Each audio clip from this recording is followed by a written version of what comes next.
Hi guys, see you again. On this vlog, I'm not gonna give you any detail how to get to Sapa from Hanoi. I could give you a bit information. Air travel is currently not an option. This means you will need to travel overland by train, bus or taxi. There are many different websites that give you more details information about that. My option was by bus. It took around 6 to 7 hours. I appreciate the view along the way to Sapa by this road trip, and I just want to share it with you guys. Now let's enjoy the view if it's worth it for you in case you want to take a road trip in the daylight.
India in the morning. I'm tired now.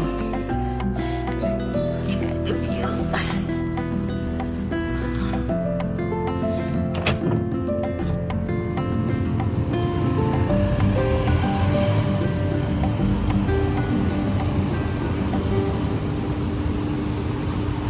Alright, let's see what kind of brand is that. Let's see. Ooh, nice shot. Oh, smells so good. The morning coffee right next to the view. How can you beat that? Look at that. Oh, this coffee. Oh, the smell is insane. Alright, I'm gonna enjoy it.